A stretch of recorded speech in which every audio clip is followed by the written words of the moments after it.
નમસ્કાર વિદ્યાર્થી મિત્રો, આપ સર્વે ધોરણ 10ના વિદ્યાર્થીઓનું હાર્દિક સ્વાગત છે।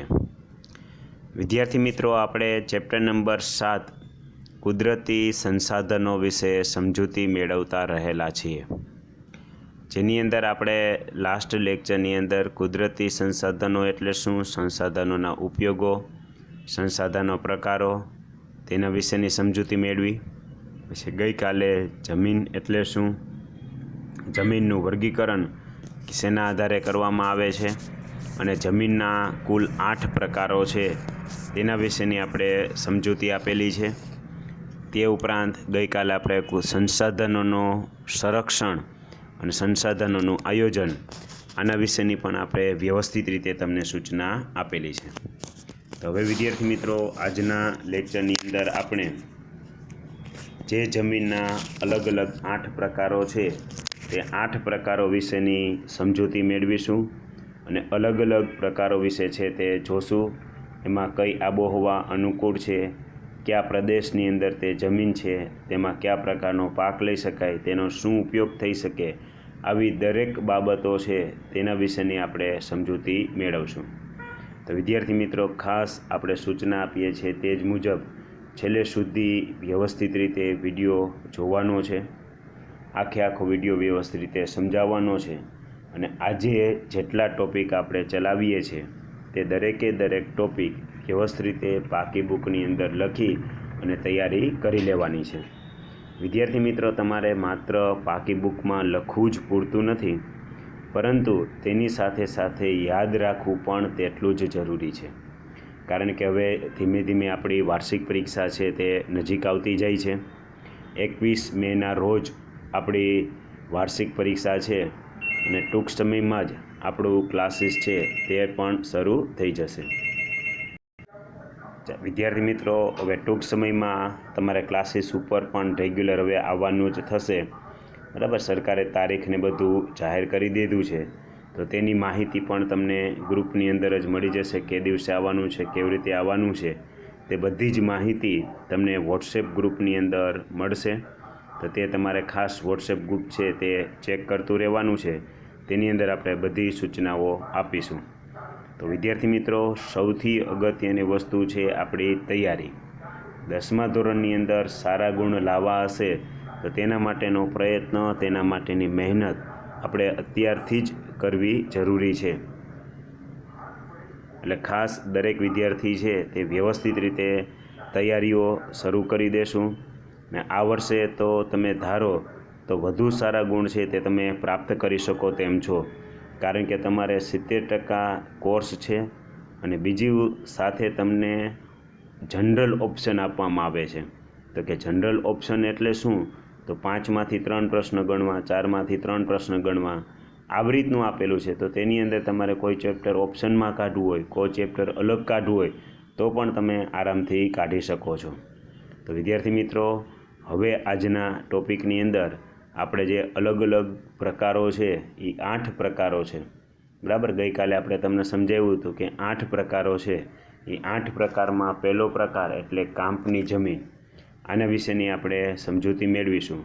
તેની અંદર તમને વાર્ષિક પરીક્ષાની અંદર પૂછે કાંપની જમીન વિશે ટૂંક નોંધ લખો, તો તેની અંદર આટલો જે પેરેગ્રાફ છે તે પોઈન્ટ વાઇઝ લખવાનો છે। એની અંદર પહેલો જ પોઈન્ટ, બરાબર, જ્યાં હું ડોટ કરું છું આપણો પહેલો પોઈન્ટ થશે કે આ પ્રકારની જમીન ભારતના કુલ ક્ષેત્રફળના લગભગ 43 ક્ષેત્રફળમાં ફેલાયેલી છે, બરાબર। કાંપની જમીન એ ભારતની કુલ જેટલું ક્ષેત્રફળ છે, બરાબર, આખા ભારત દેશનું કુલ જે ક્ષેત્રફળ છે તે કુલ ક્ષેત્રફળના 43% ક્ષેત્રફળની અંદર કાંપની જમીન છે તે આવેલી છે।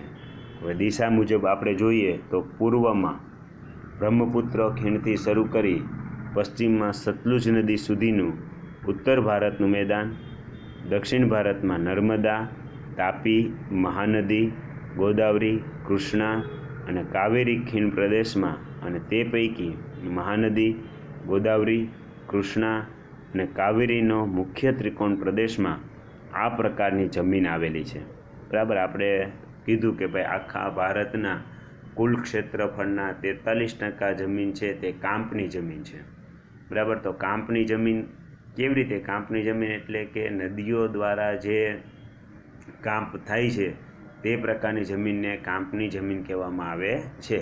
તેની અંદર પૂર્વમાં બ્રહ્મપુત્ર ખીણથી શરૂ કરી પશ્ચિમમાં સતલુજ નદીનું ઉત્તર ભારતનું આખું જે મેદાન છે તે, પછી દક્ષિણ ભારતની અંદર કઈ કઈ નદીઓએ આવી કાંપની જમીનનું નિર્માણ કરેલું છે?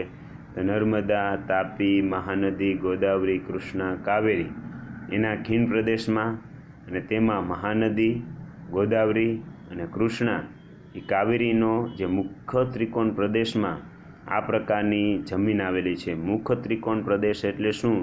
તો કે ગોદાવરી, કૃષ્ણા અને કાવેરીના મુખ જે ત્રિકોણ જેવો આખો જે પ્રદેશ બનતો હોય, તે નદીઓના મુખ દ્વારા જે આખો ત્રિકોણ જેવો પ્રદેશ બનતો હોય તેને મુખ્ય ત્રિકોણ પ્રદેશ કહેવામાં આવતો હોય છે. બરાબર. એટલે કે જે ત્રણ નદીઓ, એક બાજુથી મહાનદી હોય, એક બાજુથી ગોદાવરી હોય, એક બાજુથી કૃષ્ણા હોય, એક બાજુથી કાવેરી હોય, ને એના દ્વારા જે આમ ત્રિકોણ જેવો પ્રદેશનો આકારની રચના થતી હોય તો તેને મુખ્ય ત્રિકોણ પ્રદેશ કહેવાય. તો આટલી જગ્યાએ આખા ભારતમાં કાંપની જમીન છે તે આવેલી છે. એટલે ફરીથી આખા ભારતમાં કુલ 43% ક્ષેત્રફળમાં છે કઈ કઈ જગ્યાએ? તો કે પૂર્વમાં બ્રહ્મપુત્ર ખીણથી શરૂ કરી પશ્ચિમમાં સતલુજ નદીના ઉત્તર ભારતનું આખું મેદાન છે તે, પછી દક્ષિણ ભારતમાં નર્મદા, તાપી, મહાનદી, ગોદાવરી, કૃષ્ણા અને કાવેરીનો જે ખીણ પ્રદેશ છે તે, અને મહાનદી, ગોદાવરી, કૃષ્ણા અને કાવેરી દ્વારા જે મુખ્ય ત્રિકોણ પ્રદેશની રચના થઈ છે. બરાબર. આ શબ્દો યાદ રાખજો, મુખ્ય ત્રિકોણ પ્રદેશ. તો મુખ્ય ત્રિકોણ પ્રદેશની જે રચના થયેલી છે તે જગ્યાએ કાંપની જમીન આવેલી છે. એટલે પહેલો મુદ્દો આપણે કયો લખવાનો થશે? તો કે કાંપની જમીન ભારતના કુલ ક્ષેત્રફળના 43% ક્ષેત્રફળમાં ફેલાઈ છે. પછી પૂર્વમાં બ્રહ્મપુત્રથી શરૂ કરી પશ્ચિમમાં સતલુજ નદીનું ઉત્તર ભારતનું મેદાન, પછી દક્ષિણ ભારતમાં જે નદીઓ છે તે નર્મદા, તાપી, મહાનદી, ગોદાવરી, કૃષ્ણા અને કાવેરી, અને તેમાં પણ જે મહાનદી, ગોદાવરી, કૃષ્ણા અને કાવેરી, બરાબર, જે છેલ્લા નામ છે તે મહાનદી, ગોદાવરી, કૃષ્ણા અને કાવેરી, આ નદીઓ દ્વારા જે મુખ્ય ત્રિકોણ પ્રદેશની રચના થઈ છે ત્યાં કાંપની જમીન છે તે આવેલી છે. પછી ત્રીજો પોઈન્ટ છે કાંપની જમીનનું નિર્માણ નદીઓ દ્વારા નિક્ષેપિત કાંપને આભારી છે. બરાબર. આપણે તમને શરૂઆતમાંથી કીધું તે પ્રમાણે કે કાંપની જમીનનું નિર્માણ કઈ રીતે થાય છે?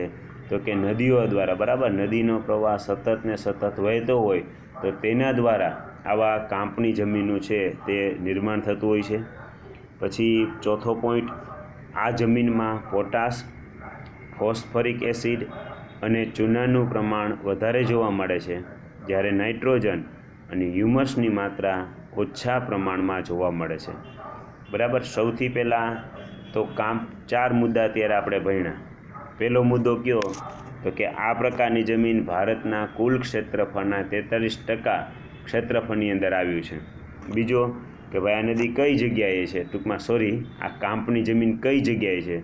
તો કે પૂર્વમાં બ્રહ્મપુત્રના ખીણથી શરૂ કરી ને પશ્ચિમમાં સતલુજ નદીનું જે ઉત્તર ભારતનું મેદાન છે તે આખું, તે ઉપરાંત દક્ષિણ ભારતમાં નર્મદા, તાપી, મહાનદી, ગોદાવરી, કૃષ્ણા અને કાવેરીનો જે ખીણ પ્રદેશ છે તેમાં, અને એમાં પણ જે ગોદાવરી, કૃષ્ણા, કાવેરી અને મહાનદીનો જે મુખ્ય ત્રિકોણ પ્રદેશ છે ત્યાં આપને કાંપની જમીન છે તે જોવા મળે છે.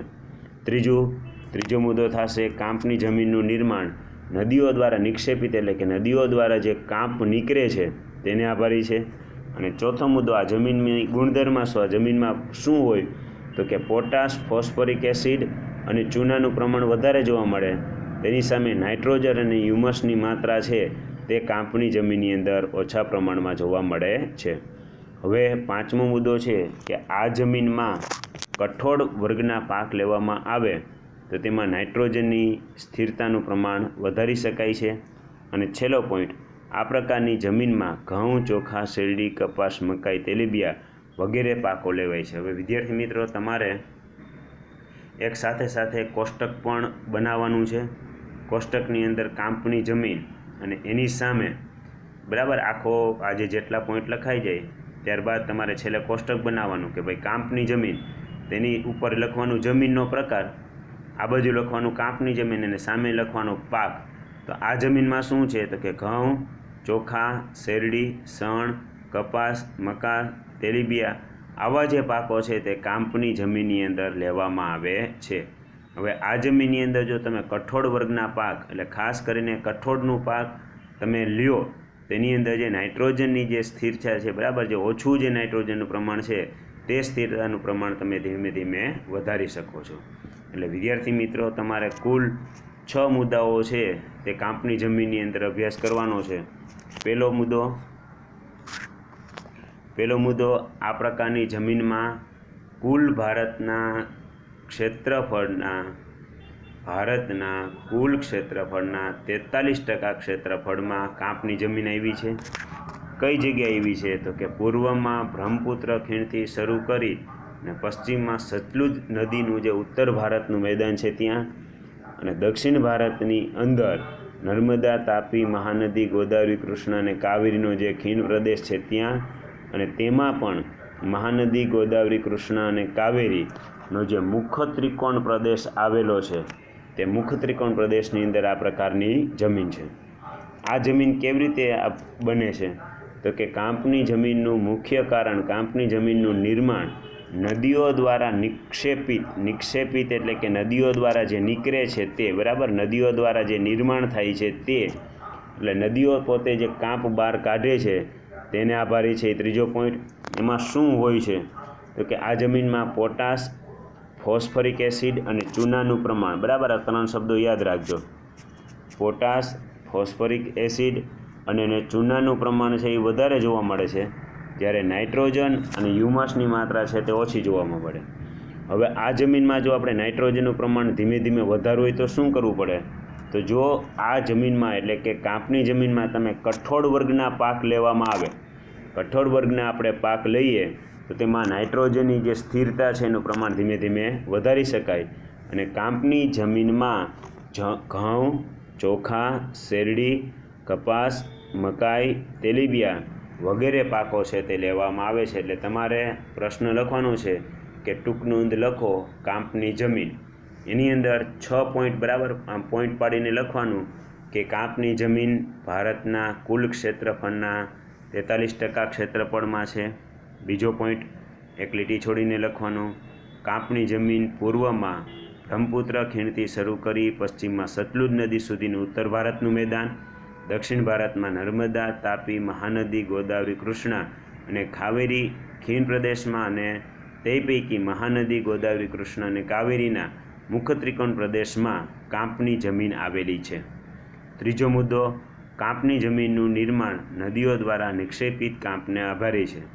ચોથો મુદ્દો, કાંપની જમીનમાં પોટાશ, ફોસ્ફરિક એસિડ અને ચૂનાનું પ્રમાણ વધારે જોવા મળે છે, જ્યારે નાઇટ્રોજન અને હ્યુમસની માત્રા ઓછા પ્રમાણમાં જોવા મળે છે. પાંચમો મુદ્દો, કાંપની જમીનમાં કઠોળ વર્ગના પાક લેવામાં આવે તો તેમાં નાઇટ્રોજનની સ્થિરતાનું પ્રમાણ વધારી શકાય. અને છઠ્ઠો મુદ્દો, કાંપની જમીનમાં ઘઉં, ચોખા, શેરડી, કપાસ, મકાઈ, તેલીબિયા વગેરે પાકો લેવામાં આવે છે. એટલે આ 6 મુદ્દાઓ છે તે તમારે વ્યવસ્થિત રીતે લખી લેવાના છે. એકદમ સરળતાથી આવડી જાય એવું છે. પહેલા મુદ્દાની અંદર ક્ષેત્રફળ લેવાનું, બીજા મુદ્દામાં કઈ જગ્યાએ બરાબર કયા ખીણ પ્રદેશમાં આવેલું છે તે, ત્રીજા મુદ્દામાં આનું નિર્માણ કેવી રીતે થાય છે તે, બરાબર. અહીંયા ખાસ તમારે યાદ રાખવા માટે